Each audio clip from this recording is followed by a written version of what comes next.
দারিদ্রতা, অভাব লেগে আছে? এমন হয়? যদি এমন হয়, আপনার জন্য সুসংবাদ, আপনার জন্য আমার মুখ দিয়ে আল্লাহ পাক এটা বের করালেন যে নিয়মিত সূরা ওয়াকিয়া পড়েন। কোন সূরা? ইযা ওয়াকাআতিল ওয়াকিয়া লাইসা লিওয়াকাআতিহা কাযিবা খাফিদাতুর রাফিআ ইযা রুজ্জাতিল আরদু রাজ্জাও ওয়া বুসাতিল জিবালু বাসসা। এই সূরা পড়েন, দেখবেন ইনশাআল্লাহ আল্লাহ পাক আপনাকে বরকত দিবেন ইনশাআল্লাহ। একজন সাহাবী ইন্তেকাল করছেন, তার মেয়ে ছিলেন, কয়েকজন মেয়ে ছিলেন, মেয়ে সন্তান ছেলে নাই।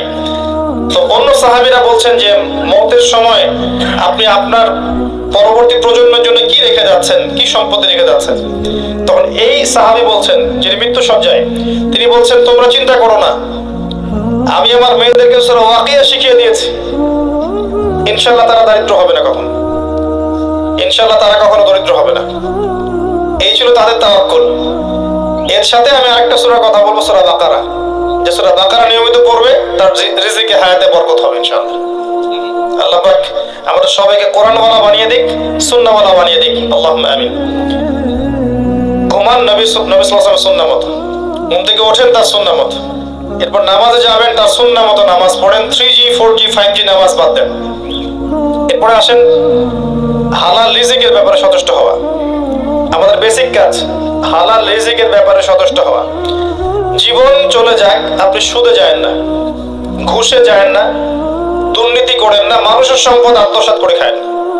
অল্প ছোট্টখাট্ট কোনো ব্যবসা করেন, ছোটখাটো ব্যবসা করেন, ছোট চাকরি করেন, সরকারি হোক বেসরকারি হোক চাকরি করেন, ব্যবসা করেন, যেখানে আপনি হালাল খাচ্ছেন, এই হালালের টাকাটুকু দিয়ে ইবাদত করেন, পরিবারটা চালান, ইনশাআল্লাহ দেখবেন আপনার ইবাদতও কবুল হয়ে গেছে, আপনার পরিবারও জান্নাতে যাবে ইনশাআল্লাহ।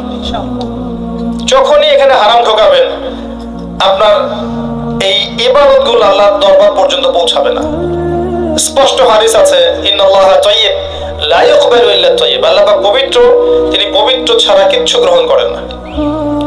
মুসাফির মানুষ যার দোয়া কবুল হয়, হয় না? মুসাফিরের দোয়া কবুল হয়, সে যা চাবে আল্লাহ দিবে ইনশাআল্লাহ। একজন মুসাফির আল্লাহর কাছে হাত তুলে দোয়া করছে, আল্লাহ আমাকে এটা দাও, আল্লাহ আমাকে এটা দাও। নবী সাল্লাল্লাহু আলাইহি ওয়াসাল্লাম বলছেন যে মুসাফিরের দোয়া কবুল হয়, কিন্তু এই ব্যক্তির দোয়া কেমন করে কবুল হতে পারে যার পোশাক, যার পানীয়, যার খাওয়া সব হারাম? কথা বুঝতে পারছেন? এমনিতে মুসাফিরের দোয়া কবুল হয়, কিন্তু মুসাফির হয়েও যদি সে দেখা যায় হারাম খেয়েছে, হারাম করেছে, ওই দোয়া কবুল হবে না। তো ইবাদত কবুলের শর্তই হচ্ছে হালাল রিজিক। যাদের জন্য আরেকটা কথা বলি, যাদের জন্য হারামে যাচ্ছেন, যাদের জন্য আপনি হারামে যাচ্ছেন, এরা আপনাকে চিনবে না আপনার মৃত্যুর 40 দিন পরে। আপনার কথা বিশ্বাস হলো না?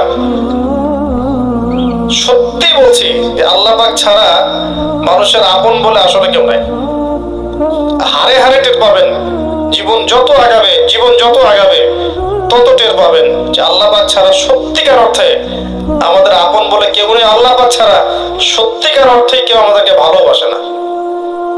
মানুষ মানুষের অবস্থানকে ভালোবাসে, মানুষ মানুষের অবস্থানকে ভালোবাসে, আর আমাদের ভিতরের আত্মাটাকে, ব্যক্তি সত্তাকে ভালোবাসে না একমাত্র আল্লাহ। প্রমাণ লাগবে আপনার? আপনি নামাজ পড়েন না, রোজা রাখেন না, যাকাত দেন না, দুনিয়ার নোংরামি করছেন, অশ্লীল কাজে লিপ্ত আছেন, আল্লাহর হুকুম আহকামের অবাধ্য হচ্ছেন, এখনো আল্লাহ পাক আপনাকে টিকিয়ে রেখেছেন, এখনো আল্লাহ পাকে খাওয়াচ্ছেন, পড়াচ্ছেন, পানীয় দিচ্ছেন, শ্বাস নেওয়ার অক্সিজেন দিচ্ছেন, বাড়ি দিয়েছেন, গাড়ি দিয়েছেন, সব দিয়ে রেখেছেন। যদি কেউ আমার অবাধ্য হতো, আমি কি তাকে এত কিছু দিতাম? যদি কেউ আপনার অবাধ্য হতো, আপনি কি এত কিছু দিতেন? এরপরেও ভালোবাসা থেকে আল্লাহ পাকে এগুলো দিয়েছেন। আল্লাহ চাচ্ছেন একটা বার খালি আপনি দুইটা হাত তোলেন, সিজদা করেন, চোখের পানি ফেলে দেন, আল্লাহর কাছে বলেন আস্তাগফিরুল্লাহ ওয়া আতুবু ইলাইহি। আল্লাহ মাফ করে দিবেন ইনশাআল্লাহ। আল্লাহ পাক ক্ষমা করার জন্য অপেক্ষা করছেন, আপনার ফেরার বাকি। আল্লাহ পাক 24 ঘন্টা তার ক্ষমার হাত প্রশস্ত করে রেখেছেন, খালি আপনার ফেরার অপেক্ষায়। প্রকৃত অর্থে আল্লাহ ছাড়া আপনাকে কেউ ভালোবাসে না। আপনি আল্লাহর অবাধ্য হলেও আল্লাহ পাক আপনাকে ভালোবেসে এখন পর্যন্ত নিয়ামত দিয়ে রেখেছেন। আর যদি আপনি তওবা করে ফিরে আসেন, তাহলে তো আল্লাহ আপনার জন্য দুনিয়া উন্মুক্ত করে দিবেন। যদি আপনি আল্লাহর হয়ে যান, আল্লাহ পাক সারা দুনিয়াকে আপনার পায়ের সামনে এনে দিবেন ইনশাআল্লাহ। এই দুনিয়া কি জিনিস? কিচ্ছু না, ছোট্ট দুনিয়া। সাগরে গেলে আমাদের মনে হয় না যে আমরা কত ক্ষুদ্র? মনে হয় না? যখন আপনারা যান, সাগর পটের মানুষ, সাগরে জাহাজে যান, তখন মনে হয় না আমরা কত ক্ষুদ্র? এই দুনিয়া কি জিনিস? জান্নাতের সবচেয়ে শেষে যে বান্দা যাবে তার জন্য আল্লাহ পাক এই দুনিয়ার 10 গুণ বড় জান্নাত দিবেন। মহাবিশ্বে এত এত লক্ষ লক্ষ কোটি কোটি গ্রহ নক্ষত্র আছে, যার তুলনায় পৃথিবী কিছুই না। আপনার কাছে মনে করেন বাসায় কয়েকশো মিলিয়ন মিলিয়ন ছোট ছোট 1 টাকার কয়েন আছে।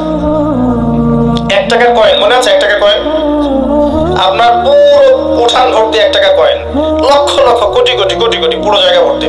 এখান থেকে একটা কয়েন কেউ নিয়ে চলে গেল, আপনার যায় আসবে? কিছু মনে হবে? আল্লাহ পাকের পুরো মহাবিশ্বের মধ্যে পৃথিবী এত এর চেয়েও নগণ্য, এর চেয়েও নগণ্য। তো এই জন্যই বলছি, যাদের জন্য আপনি আল্লাহর বিপদ খেয়ে যাচ্ছেন, আল্লাহর বিরুদ্ধাচরণ করছেন, এরা আপনার সত্যিকার অর্থে আপনার আপন নন। আপনি ভুল করছেন। ভুল মানুষের জন্য ভুল দরজায় করা নাড়ছেন। সঠিক দরজায় ফিরে আসেন। আল্লাহ পাক আপনার অপেক্ষায় আছেন। আল্লাহ পাক আপনাদের সবাইকে তওবা করে ফিরে আসার তৌফিক দান করুন। আমিন।